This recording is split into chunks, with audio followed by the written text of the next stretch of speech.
देखो यहाँ पे हम समझ के लेंगे, ठीक है, what is the difference between Schottky and Frankel. Here I have written some parameters on which we are going to discuss about Schottky and Frankel. Okay. ये बहुत ज्यादा इंपॉर्टेंट पार्ट है, 2 मार्क का यहाँ से कुछ ना कुछ तो आएगा, और इवन एंट्रेंस में बहुत सारे क्वेश्चन आते हैं इसके एग्जांपल्स पे। कभी कभी डेंसिटी पूछता है, कभी भी कोऑर्डिनेशन पूछता है। सो यहाँ पे जितने भी पॉसिबल पैरामीटर्स है रिटन हो गई है, ठीक है। सबसे पहला पैरामीटर ये है कि कंडक्टिविटी। मैंने आपको पहले ही बोला यहाँ पे आयोनिक सॉलिड है, they are ionic solids, and as we know ionic solids can conduct electricity. Are you getting me? Because of ions. Electricity 2 ही लोग कंडक्ट कर सकता है, या तो इलेक्ट्रॉन्स या तो आयॉन्स। हाँ, हालांकि जो एक्सटेंट होता है अभी इलेक्ट्रॉन्स तो बहुत, इनका जो कंडक्टिविटी रेट है बहुत अच्छा होता है, आयॉन्स का उतना अच्छा नहीं होता। हमारे मोबाइल में जो बैटरीज है वो आयॉन्स की वजह से हम उसको यूज कर पाते हैं, समझ रहा है कि नहीं। बट हमारा घर में जो इलेक्ट्रिसिटी वो इलेक्ट्रॉन की वजह से, समझ में आ रहा है कि नहीं। तो क्या वो उतना एफिशिएंट है क्या दोनों? नहीं, बहुत डिफरेंस है। सो इलेक्ट्रॉन्स की वजह से अच्छे इलेक्ट्रिसिटी कंडक्ट हो सकते हैं, उतना कंपेरेटिवली आयंस नहीं दिखाते कभी भी। तो यहाँ पे मैंने क्या देखा, कंडक्टिविटी दोनों क्या दिखाते हैं, स्मॉल एक्सटेंट में दिखाते हैं। Both types of defects can conduct electricity because number of cations and number of anions will be same, ठीक है। सो अगर बात है कंडक्टिविटी का, yes they all can conduct electricity but in small extent. This much is clear. Next point, types of defects. अभी मैंने आपको पहले बोला शॉर्टकी का दूसरा नाम क्या बोल सकता है आप, वैकेंसी, और इसका क्या बोल सकता है फ्रैंकल का, इंटरस्टिशियल। इनको याद कैसा करने का, वर्सेस, और ये इफ एंड वर्सेस, है ना, टेंशन ही खत्म। वर्सेस बोले तो vacancy and Schottky are same, if मतलब इंटरस्टिशियल एंड फ्रैंकल, ठीक है। सो क्लियर हो गया सेकंड वाला point parameter. Third parameter radius ratio, ये थोड़ा इंपॉर्टेंट है, ये तुम्हारा entrance point of view important है। हालांकि अपने सिलेबस से इस बार एक्सक्लूड कर दिया गया है, इसके पहले हुआ करता था, तो पिछला टेक्स्ट बुक था ना उसमें हुआ करता था, बट अगेन सीटी में काम आएगा, ठीक है। तो याद रखना रेडियस रेशियो मतलब क्या होता है, radius of cation upon radius of anion, radius of cation upon radius of anion. मैंने आपको पहले वाला एग्जांपल जरा देखो, यहाँ पे जनरली एक NaCl, अगर आप Na का रेडियस देखेगा और Cl का रेडियस देखेगा ना, तो ऑलमोस्ट सेम है। ऑलमोस्ट क्या है, सेम है। एक बात मुझे बताओ, जनरली अभी मैंने आपको क्या बोला, cations are smaller in size मतलब रेडियस ओनली ना यार, एंड एनायन मतलब, एनायन का साइज मतलब रेडियस ऑफ एनायन। आप मुझे बताओ स्मॉलर इन साइज कौन होता है, कैटायन, और एनायन क्या होता है, लार्ज, बड़ा होता है साइज में। अब छोटे से अगर बड़ा डिवाइड करेगा तो आंसर 1 से ज्यादा आएगा क्या, कम आएगा ना 1 से, समझ में आ रहा है कि नहीं। Answer will be in point. अरे भाई समझ में आ रहा है क्या, क्या बोला, क्या बोला,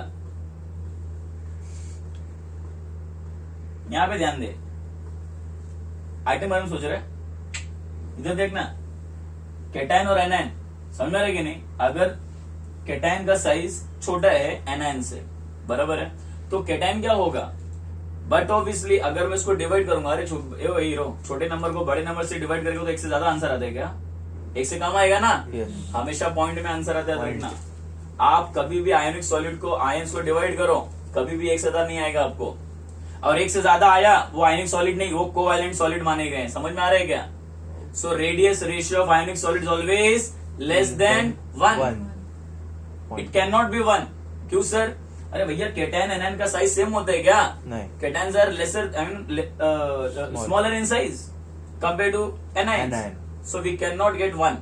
बट यस यहाँ पे इनका जो साइज है ऑलमोस्ट सेम है, समझ में आ रहा है। So we can I mean get near to unity, it may be 0.9, 0.8, 0.7, but it can not be 1। समझ में आ रहा है। बट यहाँ पे देखो जो दूसरे आयंस है मेरे, दूसरे कैटायन एनायन है। अब ये जो जिंक और जो सल्फाइड है, इनके आयंस में डिफरेंस भैया, यहाँ पे एक्चुअली में जिंक बहुत छोटा है कंपेयर टू सल्फाइड बड़ा है, सल्फर बड़ा है और जिंक छोटा है। तो अगर मैं इसको डिवाइड करेगा तो आंसर क्या, 1 इतना आएगा क्या, नहीं आएगा, ये इससे भी कम आएगा। समझ में आ रहा है क्या। यहाँ पे लिखा मैंने फार अवे फ्रॉम यूनिटी, 1 से बहुत दूर है वो लोग, 1 के नजदीक नहीं है। समझ में आ रहा है, ऐसा किधर लिखा हुआ नहीं है, मैं आपको समझा रहा था कि आप समझ लो ये चीज को। यहाँ पे रेडियस ऑफ कैटायन बहुत छोटा है, रेडियस ऑफ एनायन से। तो जब एक बहुत छोटे वैल्यू को बड़े वैल्यू से डिवाइड करेगा तो यूनिटी 1 आएगा क्या? नहीं भैया, बहुत दूर आएगा। इट में भी 0.1, 0.2, 0.3, इट में भी 0.8 to 0.9। समझ में आ रहा है? yes. याद रखने का रेडियस रेशियो का ये बात है।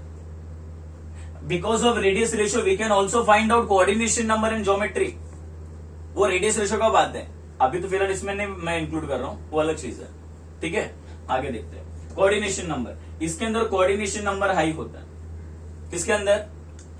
शॉर्ट की के अंदर कोऑर्डिनेशन नंबर जनरली क्या होता है? हाई होता है। इसके अंदर लो। ठीक है। Next density, density decreases. क्यों भैया? क्यों डेंसिटी डिक्रीज हो रहा है? क्योंकि यहाँ पे वैकेंसी क्रिएट हो रहा है ना, वो पार्टिकल तो क्रिस्टल के बाहर चले गए। जब पार्टिकल क्रिस्टल के बाहर चले गया तो क्या होगा? वजन कम होगा ना यार, डेंसिटी कम हो जाएगा। डेंसिटी मतलब एक पर्टिकुलर जगह में कितने नंबर ऑफ एटम्स है। ज्यादा नंबर ऑफ एटम्स रहेगा तो density will be high, come number of atoms मतलब डेंसिटी विल बी लो। तो पार्टिकल कहां पे गायब हो रहे हैं? शॉर्ट की में, है ना, वैकेंसी में रहा है, और वैकेंसी क्रिएट हो रहा है। तो वहां पे पार्टिकल ही नहीं है तो फिर डेंसिटी क्या रहेगा यार? कम हो जाएगा। बट फ्रेंकल में पार्टिकल्स जगह पे नहीं है लेकिन क्रिस्टल के अंदर तो है, तो density will decrease? No, it will remain same.